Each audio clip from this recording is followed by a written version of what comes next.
أحلى صينية سمك بالبطاطس ممكن تدوقوها. سهلة وبسيطة وسريعة وصحية جدا. لو أول مرة تشوفوني، أنا الدكتورة سهى. أتمنى تشتركوا في القناة وتعملوا لي لايك وشير.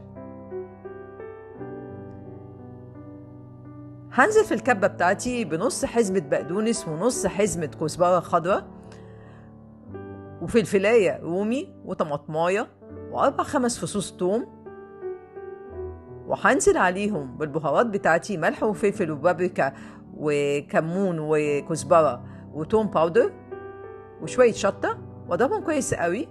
ودي بتبقى التتبيلة بتاعتي اللي هتبل بيها كل الأكلة بتاعتي النهاردة. هقطع البطاطس بتاعتي شرايح رفيعة جدا علشان تستوي كويس مع السمك، لأن السمك ما بياخدش وقت كتير في السوا. وهنزل على البطاطس بشوية من التتبيلة بتاعتي ونقطتين 3 زيت. أنا استخدمت زيت زيتون، حضرتكم ممكن تستخدموا أي زيت. وهدعك البطاطس بتاعتي كويس قوي في التتبيلة وفي الزيت، وافردها كويس جدا في الصينية بتاعتي. السمك بتاعي هبدأ أشرط جسمه كذا تشريطة من الجنبين، وابدأ أتبله بالتتبيلة بتاعتي. حملة بطن السمكة كويس قوي بالتتبيلة ودعكها حلو قوي. أنا ما بحبش أحط شرايح ليمون ولا ليمون في التتبيلة، لأنه الحقيقة لما بيخش الفرن بيمرر. هدعك جسم السمكة بالتتبيلة وأدخل في التشريطات اللي أنا عملتها من التتبيلة. هرص السمك بتاعي فوق البطاطس وأنزل بقية التتبيلة فوقيه، وأبدأ أرش الزيت بتاعي فوق السمك